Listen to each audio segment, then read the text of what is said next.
Hey everyone, today we're taking a closer look at the Gretsch Duo Jet, specifically the 2009 G6128 that I have here with me. This guitar has a lot of history behind it, and it's fascinating to see how Gretsch has kept this history alive while updating it for modern players. The Duo Jet was first introduced in 1953. At that time, Fender had the Telecaster and Gibson was rolling out the Les Paul standard. Gretsch wanted to make a solid body guitar that was different from both of them, something that combined the experience with building archtops with a more modern, solid construction. When you first look at it, you may notice that it looks a bit like a Les Paul in terms of shape, but the Duo Jet has its own story and sound. One of the key differences lies in the construction. Rather than a full solid body, the Duo Jet uses a chambered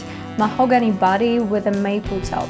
That design makes the guitar lighter while giving it a clear and resonant sound without being too heavy or too hollow. It's a solid guitar but has way more openness in the tone than a typical solid body. The original Duo Jets used the Diamond Dynasonic pickups, which gave them a bright, clear sound. Later, Gretsch introduced the famous Filtertron pickups, which you can find on most of the Duo Jets right now and actually in many Gretsch guitars, including this 2009 Duo Jet. The Filtertrons give the guitars a warm, full sound that works well in many styles, from rock to blues to country. Over the years, the Duo Jet has been played by a wide range of different musicians, from George Harrison on early Beatles recordings to Malcolm Young in AC/DC to some later artists like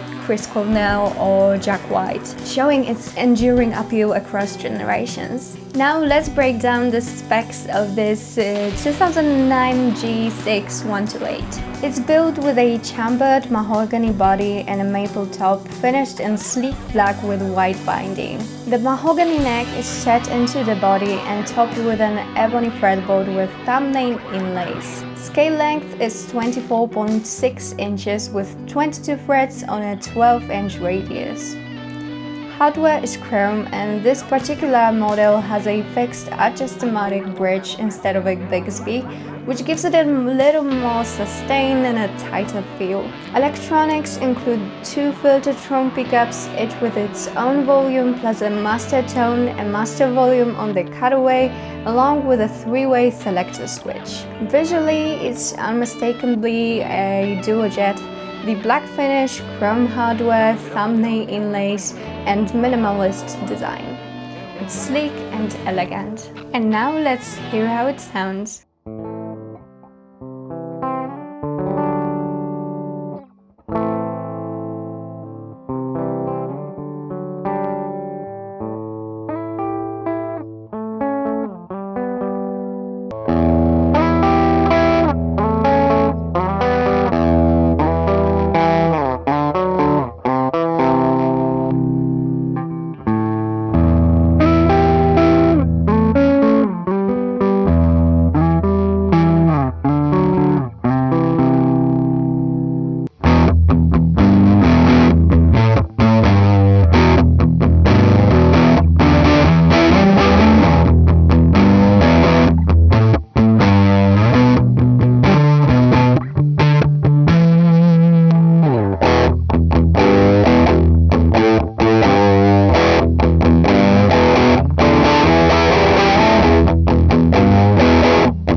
And that's the 2009 Gretsch Duo Jet G6128. Sorry, I'm bad with numbers. It's got the look, the sound and the feel that you expect from a classic Gretsch, just in a slightly more stripped down setup without the Bixby. Simple, solid and unmistakably a Duo Jet. This guitar has been part of so many iconic sounds, but it never gets old. Unfortunately, I only had it for a couple of days on loan from Guitar Story, as always, but after playing it for a while, I'm really considering getting some Gretsch in the future.